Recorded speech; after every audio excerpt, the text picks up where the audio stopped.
Hola, ¿qué tal? Continuamos con el módulo 2 en Sociología Urbana, cuyo contenido está fundamentalmente en analizar de manera sociológica en la crisis del sistema capitalista que se da en Chicago, Estados Unidos, y el surgimiento de la Escuela Sociológica de Chicago, que juega un rol importante a partir de el aporte académico y los tipos de investigación que se realizan en este tiempo. Vamos a hacer un breve recuento en términos de que el sistema capitalista, a partir de la revolución industrial, tiene un boom importante en el desarrollo de las sociedades, fundamentalmente en Europa. Este proceso ha generado, obviamente, también contradicciones que se registran en la crisis económica del 29, una crisis del sistema financiero mundial, y que obviamente también generó e influyó en este proceso de desarrollo del sistema capitalista.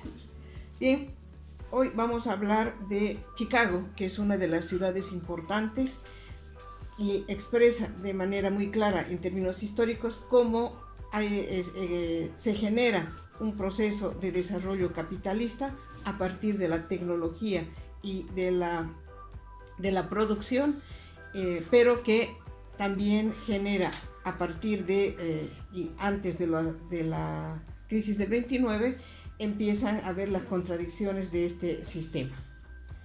Bien, cuando hablamos del contexto económico, bueno, ustedes tienen una bibliografía en esa lámina que ustedes pueden revisar. Toda ella está en internet, por lo tanto pueden acceder a través de este mecanismo.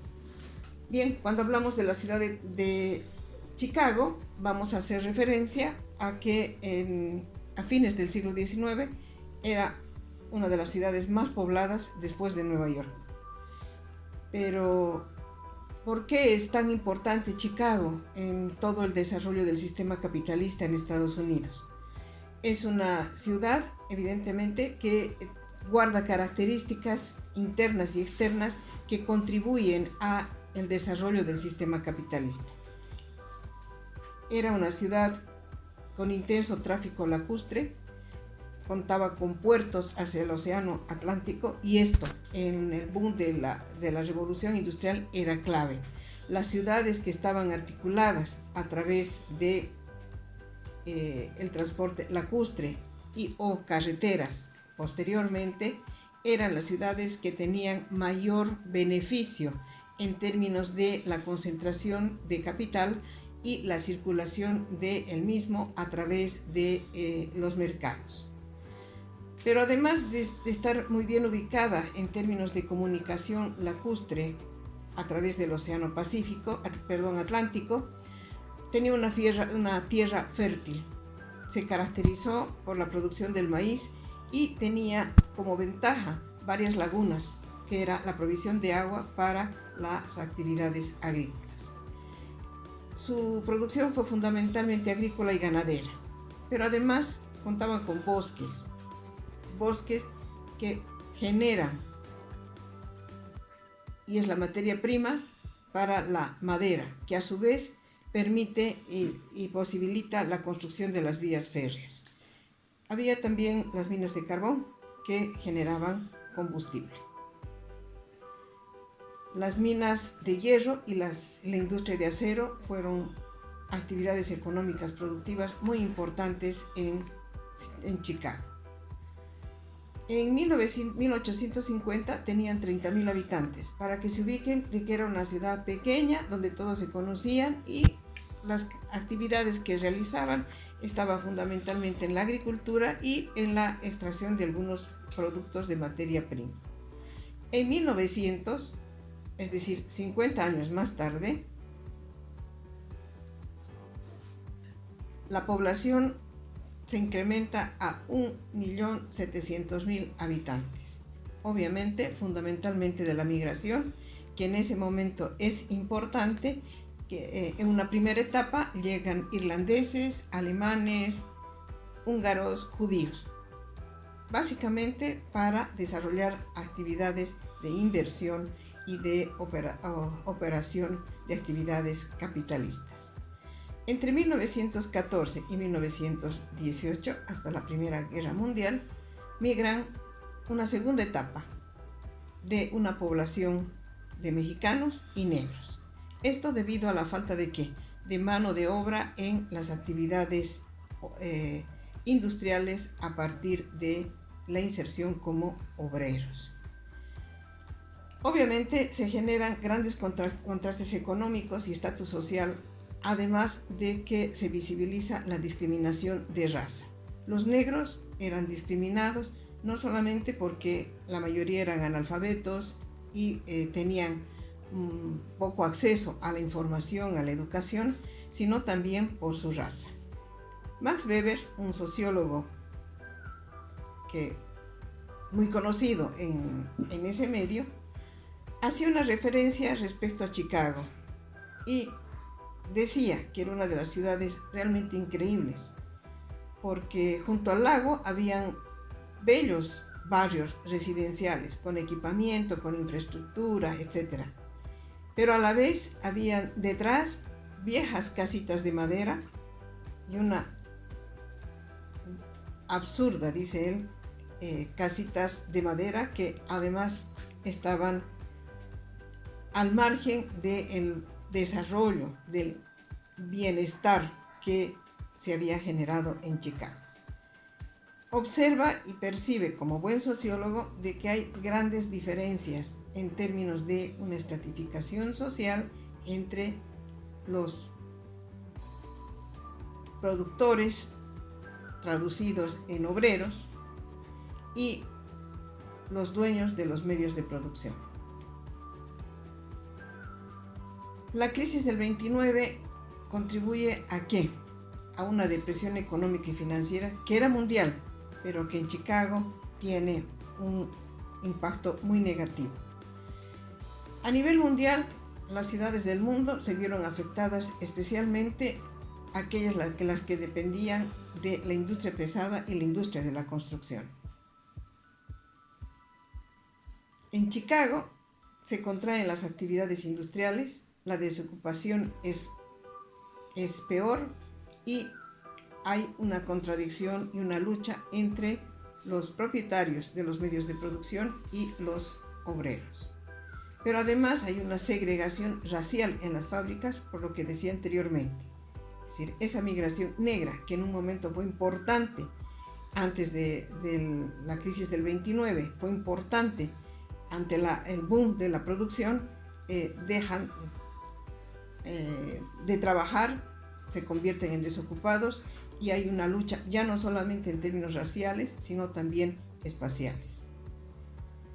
Es la ciudad donde se protagonizan la huelga de obreros con una reivindicación muy importante, que es la demanda de la reducción de las horas de trabajo solo a 8 horas, que hoy es un derecho universal. Frente a esta situación de desocupación, crisis, actividades económicas ilícitas como el tráfico de bebidas alcohólicas y la prostitución, Chicago se convierte en una ciudad insegura, donde la muerte, los ataques, la invasión a la propiedad privada y a las empresas es un acontecimiento cotidiano y común. Frente a esto surge la Escuela de Chicago, descrita también como la Escuela Ecológica, entre los años 1920 y 1930. Su principal aporte radica fundamentalmente en realizar investigaciones urbanas y con metodologías cualitativas y etnográficas, orientadas fundamentalmente a generar conocimientos científicos para comprender la realidad y transformar los problemas que en ese momento se tenían. El tema de conflictos entre sectores sociales, las actividades ilícitas, la violencia, la agresión, la delincuencia, el asesinato, que eran acontecimientos comunes en esta ciudad.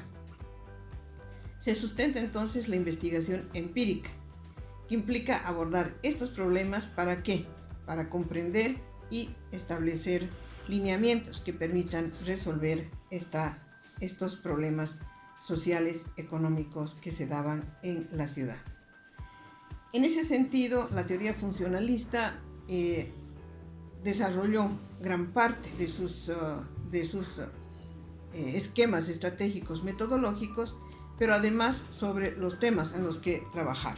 El tema de la adaptación social, el tema de la marginalidad, el tema de la migración, la delincuencia y los problemas étnicos. Durante la primera generación de la escuela sociológica, hubieron algunos autores importantes como Small, Henderson y Thomas.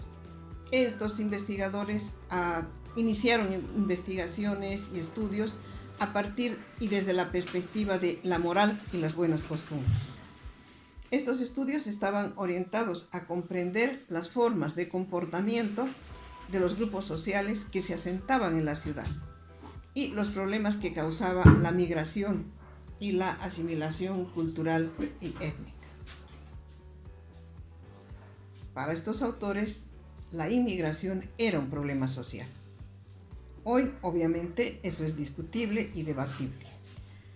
La metodología que utilizaban era fundamentalmente la recolección de información empírica, ¿sí? Historias de vida y reportajes. El enfoque académico cambia a partir de lo que se denomina la segunda generación de la Escuela de Chicago, que se desarrolla después de la Segunda Guerra Mundial y ya había el boom de la industria automotriz, la electricidad y la comunicación. Se profundiza en los estudios de caso, evidentemente, se analiza una nueva forma de análisis de los problemas urbanos y se aleja el enfoque moralista de la moral y las buenas costumbres que se dio en la primera generación hacia el abordaje de los problemas sociales desde una visión filosófica y sociológica basadas fundamentalmente en la razón y el conocimiento científico.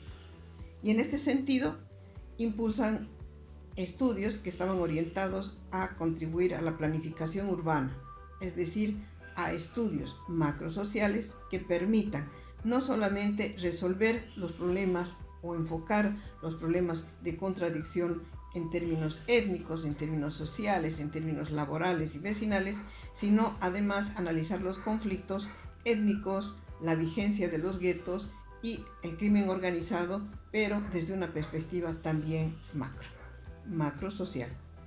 Park investiga acerca del poder político y financiero y la relación de los empresarios en ese momento con el delito.